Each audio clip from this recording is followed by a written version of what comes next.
नमस्कार दोस्तों, कैसे हैं आप सब लोग। उम्मीद करता हूँ अच्छे होंगे, अपनी स्टडी ठीक से कर रहे होंगे। दोस्तों, आज दिनांक 24 जुलाई 2026 को प्राइम एजुकेशन हब के इस यूट्यूब चैनल पे आप सबका स्वागत करता हूँ।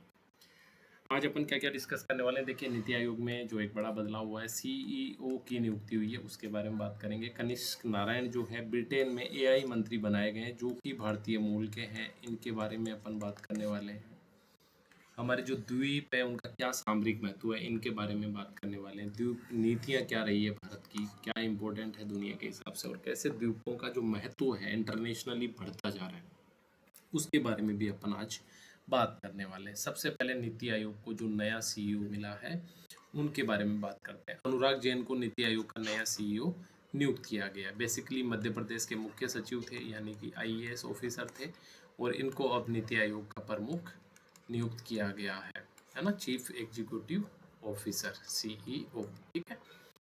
कौन करता है नियुक्ति? केंद्रीय मंत्रिमंडल की जो नियुक्ति समिति है वो इसकी नियुक्ति करती है, जिसके अध्यक्ष कौन होते हैं? प्राइम मिनिस्टर होते हैं। तो एक बात तो आपने ये याद रखनी है कि केंद्रीय मंत्रिमंडल की नियुक्ति समिति जो होती है वो इस तरह की जो बड़ी नियुक्तियां वो करती है, और इसके जो अध्यक्ष है वो खुद प्राइम मिनिस्टर होते हैं। कार्यकाल कितना होगा? 2 साल का होगा। यह अगला आदेश जो है सरकार पे ही निर्भर करता है, सीईओ का पूरा जो कार्यकाल है वो। ठीक है। पहले मध्य प्रदेश के मुख्य सचिव थे, यानी कि नंबर 1 आईएएस ऑफिसर थे मध्य प्रदेश के। ये राज्य का सर्वोच्च पद होता है, और अब नीति आयोग के सीईओ इनको बना दिया गया है। थोड़ा सा नीति आयोग के बारे में, हालांकि हमने पहले भी डिस्कस किया है। कब? देखिए, पहले हुआ करता था योजना आयोग। क्या काम होता था इसका? पंचवर्षीय जो योजनाएं होती थी उनको बनाना और उनका क्रियान्वयन करना। इसको बदल के 1 जनवरी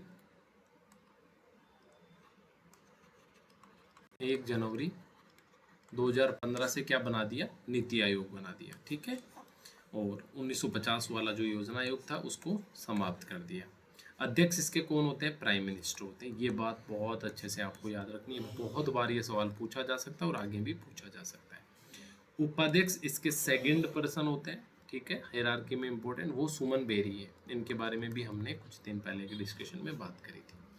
और अनुराग जैन जो है इनको सीईओ नियुक्त किया गया है। नीति आयोग का मुख्यालय अगर आपसे पूछे तो कहाँ पे? नई दिल्ली में है ना। तो इस तरह के सवाल जो है नीति आयोग से बन सकते हैं, आप इनको देख लेंगे।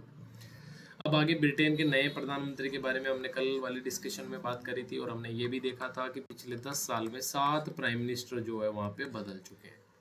अब जो ब्रिटेन के नए प्रधानमंत्री है उनके साथ एक एआई मंत्री जो है बनाया गया है। वो कौन है? कनिष्क नारायण।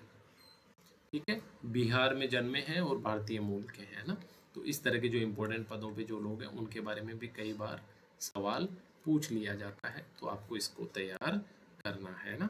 बहुत इंपॉर्टेंट तो नहीं है कितने साल के, यंग है, ये सबसे बड़ी बात है, सबसे युवा मंत्रियों में से एक है, और लेबर पार्टी से ही, क्योंकि हमने कल भी बात करी थी कि लेबर पार्टी के ही जो प्राइम मिनिस्टर है वो संबंध रखते हैं, है ना। पहली बार एआई स्तर का जो कैबिनेट स्तरीय मंत्रालय मिला है, और ये भारतीय संबंधों, एआई गवर्नेंस और इन सबको लेके जो है हेल्प कर सकता है इंडिया को लॉन्ग टर्म में, राइट। इसको भी अपने को याद रखना है। आगे जो मोस्ट इम्पोर्टेंट अभी काफ़ी ज़्यादा चर्चा में वो है आइलैंड, यानी कि द्वीप। ठीक है। समझते हैं कैसे चर्चा में।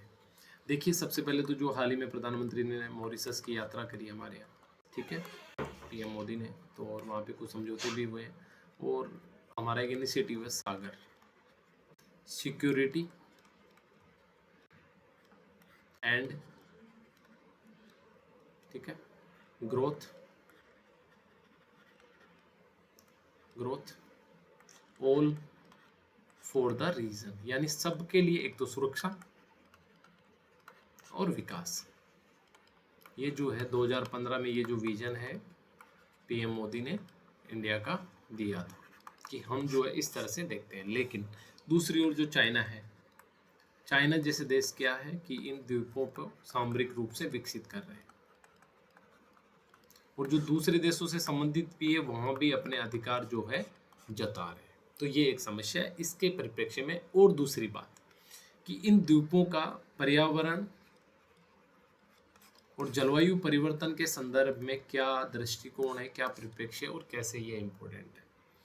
तो मोदी जी ने हाल ही में सेशल्स की यात्रा करी थी, और जो बढ़ती भू राजनीतिक भूमिका है उसको भी उजागर किया है। अब समझते हैं कि क्या केवल सैन्य अड्डे हैं ये द्वीप, या इनकी पहचान कहीं अधिक गहरी है।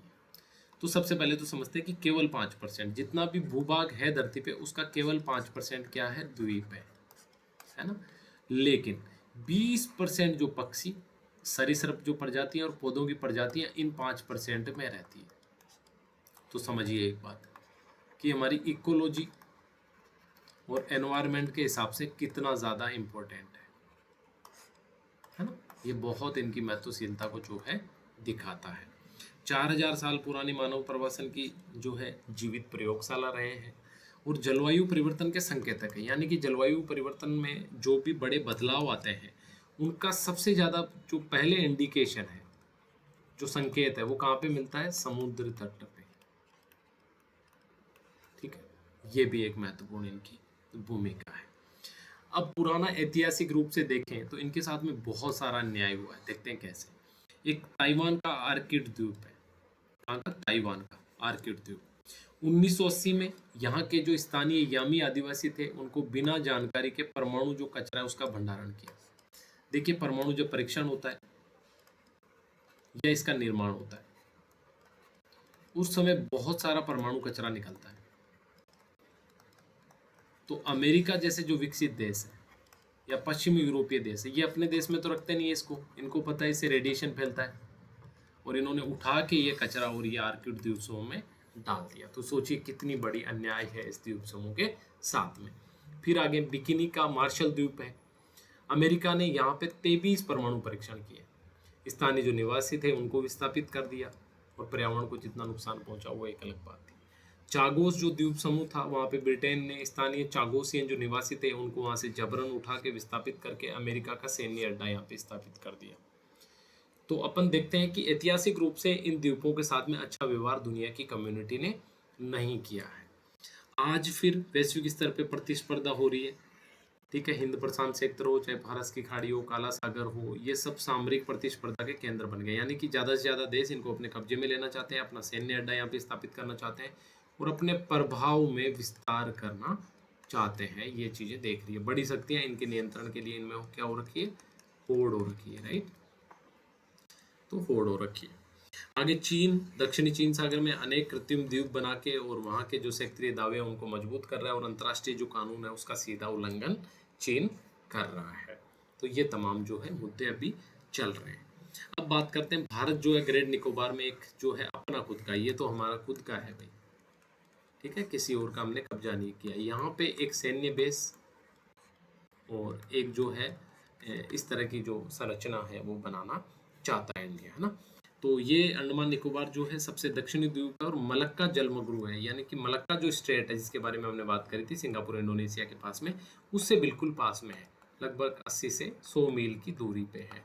तो हमारे लिए रणनीतिक रूप से बहुत इंपॉर्टेंट हो जाता है, इसलिए इस परियोजना को जो है मंजूरी दी है सरकार ने। क्या क्या बनने वाला है, ट्रांसशिपमेंट पोर्ट बनने वाला है, यानी कि जहाज जो आते हैं विदेशी रूप से वो वहाँ पे रुक सकते हैं, वहाँ से एक्सचेंज कर सकते हैं। अंतर्राष्ट्रीय हवाई अड्डा बनने वाला है। ऊर्जा संयंत्र और पूरी टाउनशिप यानी कि नगरीकरण का विकास भी यहाँ पे करने की सोच रही है सरकार। लेकिन चिंता है, चिंता क्या है कि इससे लगभग 1.5 करोड़ पेड़ों की कटाई की आशंका है। और ये कुछ सामान्य पेड़ नहीं है, दुनिया के रेयर उष्ण कटिबंधीय वर्षा वन है जो कि हमारे पूरे के पूरे पारिस्थितिकी तंत्र को प्रभावित करते हैं। अब इतनी बड़ी जो कटाई है आप सोच के देखिए तो बड़ी परेशानी वाली बात है। दूसरा, यहाँ एक जनजाति है शैम्पेन जनजाति, शोम्पेन भी बोलते हैं, शैम्पेन भी, सोम्पेन। ये जो जनजाति है पीवीजीटी में आती है, पीवीटीसी यानी कि सबसे कमजोर जनजातीय समूह। ये लोग किसी से बात नहीं करते, इनकी लैंग्वेज किसी को नहीं पता है, इनके एरिया में कोई नहीं जा सकता, यानी कि बहुत ज़्यादा कटे हुए मुख्य दुनिया से। इनका जो आवास और इनके जो अधिकार है वो भी प्रभावित होने वाले हैं। तो ये बड़े मुद्दे हैं। इतनी बड़े पेड़ों की कटाई, क्या भारत को ये प्रोजेक्ट करना चाहिए? लेकिन भारत की सामरिक जरूरत के हिसाब से भी ये प्रोजेक्ट जो है इम्पोर्टेंट है। आगे बोलते हैं भारत की क्या नीतियां रही है। तो भारत ने सागर नीति जिसके बारे में हमने बात करी, security and growth for all in the region, 2015 में पीएम मोदी ने मॉरिशस में घोषित की थी। यानी कि हिंद महासागर में समुद्री सुरक्षा, सहयोग और सतत विकास का विजन मोदी जी ने दिया। आगे ब्लू इकोनॉमी की बात की जाती है, यानी कि समुद्री संसाधनों का सतत उपयोग करना है। देखिए सतत का एक आप मतलब समझिए, सतत का मतलब क्या होता है, लगातार। और किसी संसाधन का लगातार उपयोग हम कब कर सकते हैं? जब हम उसका संरक्षण करेंगे।